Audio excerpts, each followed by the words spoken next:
E aí galera, eu tive a oportunidade de entrevistar Ricardo Costa, um multiempreendedor, na verdade o cara é um mega empreendedor, dono de várias empresas, dentre elas Idealiza Urbanismo, Natu, Sistax, Evino, e uma pessoa super humilde que aprende com todo mundo, sabe ouvir conselhos e sabe dar conselhos com maestria. Então eu espero que vocês gostem da entrevista do jeito que a gente aproveitou. Foi uma satisfação ter participado, ter feito essa entrevista com ele. Sou muito grato por isso. Eu tenho certeza que isso vai ter um impacto muito grande na vida de vocês.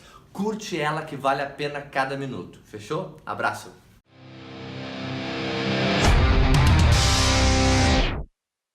Ricardo, como é que foi que tu decidiu empreender? Como é que foi o momento que tu resolveu abrir um negócio? Eu na época era funcionário público. Um amigo meu me convidou para montar um software na área contábil e nós começamos a trabalhar de noite e essa foi a primeira empresa. Depois dessa ainda tive uma outra, a gente prestava assessoria na renegociação de dívidas bancárias e financeiras de empresas e nenhuma dessas empresas prosperou. Não vou dizer que fracassaram, mas não deram muito certo. Mas através delas eu conheci pessoas que me levaram depois a fundar outras empresas que prosperaram. Que idade tu tinha nesse momento, quando aconteceu isso? Acho que uns 20. O que foi mais determinante para tu sair do serviço público e empreender? A minha cabeça ela nunca foi uma cabeça de funcionário público. Eu acho que eu me tornei um funcionário público meio que por circunstâncias da vida. Quando eu percebi que o que eu estava fazendo fora ia dar certo, estava ganhando corpo, etc., eu não demorei muito tempo para decidir e a decisão foi relativamente fácil. Quais foram e quais são os maiores desafios que tu encontra no teu dia a dia empreendendo nos teus negócios? Hoje dividir o meu tempo entre os negócios de forma que faça sentido para mim, que faça sentido para os meus sócios e que faça sentido para os negócios. O fazer sentido significa que eu tenho que estar fazendo algo que eu gosto e que eu tenho que estar agregando valor. Eu não posso ser um peso, né, para nenhum dos negócios. Eu tenho que sentir que o que eu estou fazendo está fazendo a diferença e que não tem ninguém melhor do que eu para fazer aquilo naquela situação. É esse o olhar que eu dou para. Tem alguma metodologia própria que tu usa e que dá certo? Reflexão. Contínua, não tem nada muito estruturado, não. Eu penso sobre o assunto, sobre o que eu quero, sobre quais são as necessidades de cada negócio e tento ir acomodando. Eu procuro sempre estabelecer planos de médio e longo prazo e procuro acreditar que isso faz muita diferença. E eu acho que talvez faça diferença no mindset que a gente acaba desenvolvendo, né? De pensar longe. Quando tu pensa na palavra sucesso ou uma pessoa bem-sucedida, quais são as 3 primeiras pessoas que vêm na tua mente? Sucesso é uma palavra bastante ampla, né? Eu tenho uma memória que impactou bastante a minha vida de sucesso, e aí é uma coisa um pouco fora dos livros, aí, mas depois eu volto pro... Eu tenho como uma referência de sucesso a minha mãe. A minha mãe, eu acho que ela era uma pessoa que ela sabia equilibrar o que ela deveria dedicar de tempo a ela, o que ela deveria dedicar de tempo aos outros, o que ela deveria dedicar de tempo à vida pessoal e o que ela deveria dedicar de tempo à vida profissional. Eu acho que a gente conseguindo encontrar equilíbrio nessas coisas, que não é uma coisa muito simples nem muito fácil, a gente se torna bem sucedido, até porque os valores e as premissas que a gente tem, que cada um tem, são distintas. Eu gosto também do Lehman, do Sicupira e do Telles, mas a minha admiração é mais por eles terem feito isso de forma coletiva, e eu gosto de empreender dessa forma. Então são 3 pessoas que se conheceram e que ao longo de muito tempo conseguiram permanecer juntos fazendo conquistas. E gosto deles também, que depois de um certo tempo eles se dedicaram a tentar fazer projetos sociais e na área de educação. Tanto eu e o Fabiano acabamos até indo, nos inspiramos um pouco neles para fazer o Realiza aqui. Então essas 2 características me agradam bastante. E eu acho um cara muito fora da curva para o nosso tempo o Elon Musk. Nenhum desses negócios que ele está, SolarCity, SpaceX, é fácil. Todos os negócios que é empreendedor sabe que são dificílimos. Você depende de conquistar credibilidade, depende de funding, depende... Então ele não está fazendo isso por dinheiro, eu tenho certeza, ou só por dinheiro. Porque teria outras formas que ele, se fosse esse o objetivo, ele conseguiria. Existe alguma forma que tu usa para emular, né, para entender o mindset desses empreendedores e que tu adequa um pouco para ti e fala, eu vou pensar um pouco assim, um pouco assado, que nem esse cara faz, para eu ter uns resultados semelhantes ou ir na mesma linha de raciocínio? Não, eu gosto de ler biografia. Gosto, sempre gostei de ler. Eu não sou uma pessoa que lê muito romance, eu gosto de ler biografia, eu gosto de ler história verdadeira. Eu acho que, bom, a história ela é tão rica, né? Mas eu não vou dizer que tem uma metodologia de autotreinamento, auto-coaching que eu utilize, porque não tem. Ricardo, tu tem algum hábito, alguma rotina que tu faz ou de manhã ou durante o teu dia que ajuda você a se manter equilibrado e balanceado durante todas essas necessidades que tu tem? Eu não tenho nenhuma rotina, não significa que eu não acredite que rotinas ajudam. Eu acho que é um hábito que eu sempre cultivei, não sei se com esse objetivo, mas que eu acho que ajuda muito na organização do tempo da gente, é procurar ser pontual. Eu acho que a maioria das pessoas hoje em dia não dá muita bola para isso, mas eu acho que quando você é pontual, você está respeitando o tempo da outra pessoa. Se você tem uma agenda cheia, qualquer desvio da pontualidade vai tornando você muito improdutivo. E eu acho que se você não consegue organizar a sua agenda, fica um pouco mais difícil de você organizar uma empresa. Né? Então, eu tenho a impressão, não sei, outro dia eu vi um vídeo, alguém comentando, comece arrumando a sua cama. Eu achei de bom tom, Todo né? sentido. Então eu acho que ser pontual é uma coisa que ajuda. Existe alguma coisa que tu acredita que as outras pessoas ao ouvirem ou a perceberem isso podem pensar, pá, mas o Ricardo é louco de pensar assim? Existe alguma coisa? Eu não tenho ouvido isso muito mais. Na área imobiliária eu já ouvi isso um tempo atrás, quando nós fizemos o Lago São Gonçalo aqui, todo mundo dizia que a gente era louco.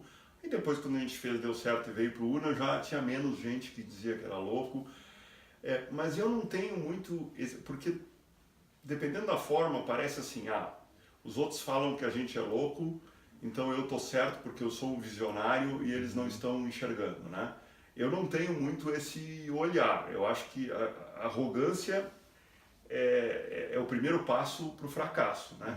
Se você disser assim, Ricardo, você está louco, eu vou dizer assim, vamos sentar aqui e me explica por que você acha que eu estou louco, me explica qual é o seu raciocínio, para me ver se isso tem um pouco de valor, porque pode ser que você me impeça de tomar uma atitude completamente descabida de fato. Mas já aconteceu comigo diversas vezes, e eu acho que muitas vezes vão dizer, você ouvindo os argumentos, você se convence que talvez eles não estejam certos e que você possa prosseguir, as coisas podem dar certo, né?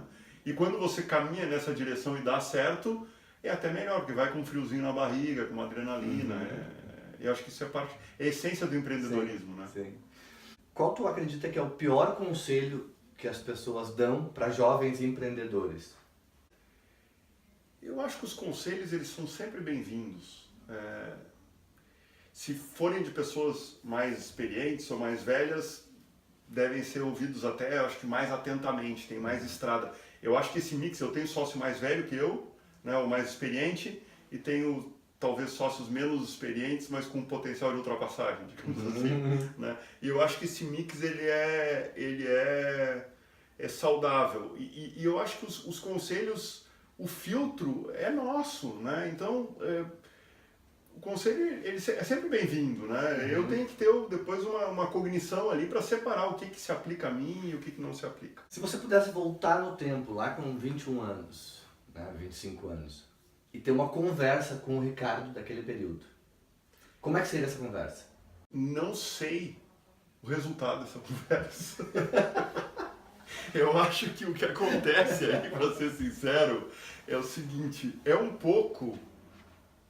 A conversa talvez que eu esteja tendo com os meus filhos, né? Mas só que espaçado, né? Sim. Ao longo de muitos anos que eu também não sei exatamente o efeito que vai provocar. Eu digo isso porque eu acho que a gente aprende muito ouvindo os outros e filtrando, mas o processo que faz efetivamente a gente mudar de comportamento, ele começa quando a gente começa a fazer alguma coisa com alguém. Pelo menos comigo sempre foi assim, né? Mas assim, por mais que as pessoas falem, eu acho que são os exemplos, e aí os exemplos você obtém quando você convive. Né? A gente é o resultado das pessoas com quem a gente convive. A gente é a média das 5 pessoas que a gente mais convive. Eu acredito muito nisso.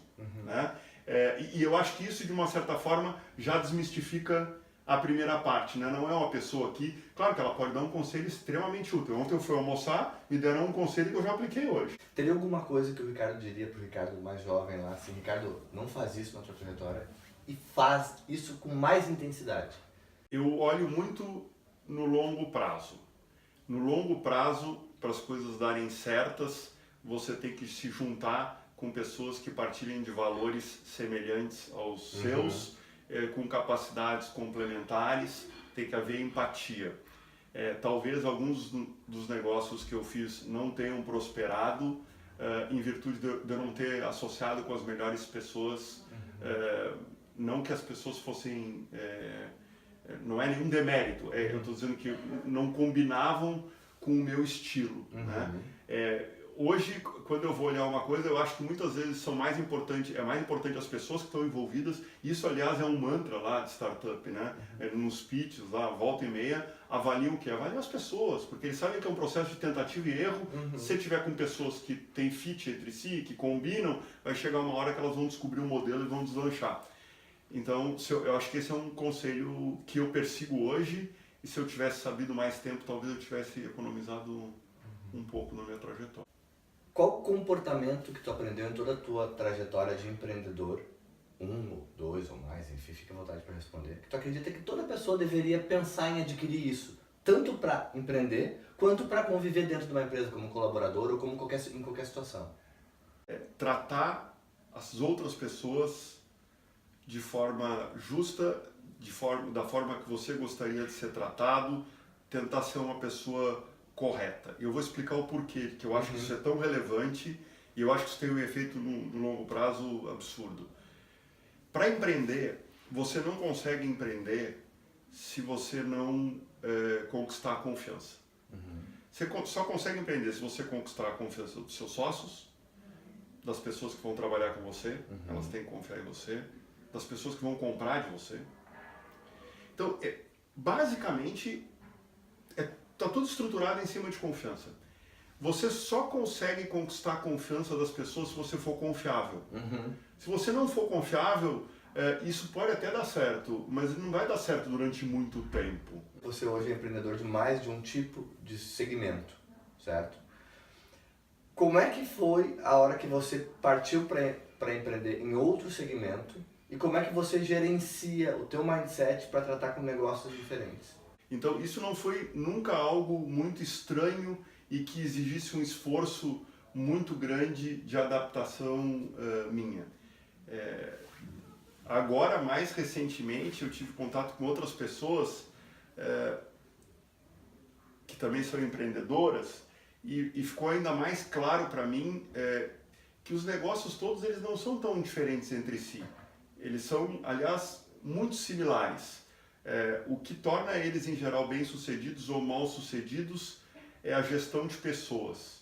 Então, é você conseguir ter as pessoas certas, fazendo as coisas certas, remuneradas em conformidade. E se você olha com esse olhar, que no fundo é tudo gestão de pessoas, os negócios, assim, não é tão diferente fazer uma coisa de fazer outra, as coisas elas ficam um pouco mais simples de serem visualizadas, né? Eu acredito muito que para que as coisas, se você é um empreendedor nato, e você pode ter um negócio que você toca e é extremamente bem sucedido, mas se você quer ter uma empresa maior, você só consegue isso na medida em que você não é mais vamos supor, o o limitador. Você precisa de outras pessoas mais capazes ou tão capazes como você. E aí a problemática acaba sendo a mesma para todos os negócios, que é, você precisa estar sempre contratando gente, você precisa contratar pessoas boas e com valores semelhantes, e você precisa estabelecer uma mecânica de gestão que essas pessoas se sintam confortáveis, valorizadas, produtivas e estimuladas.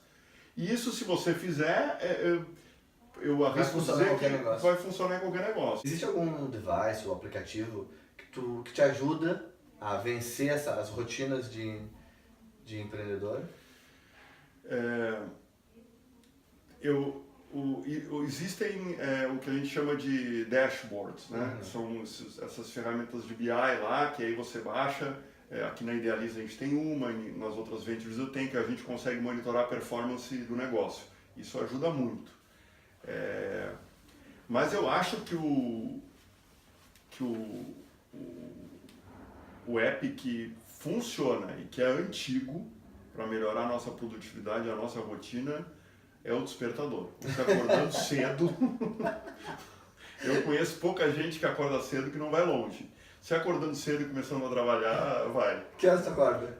Eu acordo cedo. Eu te falei, eu tenho insônia. Eu acordo... Eu nem durmo. Não, eu acordo 2h30 da manhã, 3, aí fico 2 horas acordado, aí volto a dormir, aí acordo às 7. É irregular. Mas mesmo com insônia, eu acordo cedo e eu vou dormir cedo. Em geral, 10 horas da noite, 10h30, mais tardar, eu estou dormindo. Perfeito. Se você tivesse a oportunidade de escrever alguma coisa no outdoor bem grande, na Avenida Paulista, por exemplo, o que tu escreveria lá?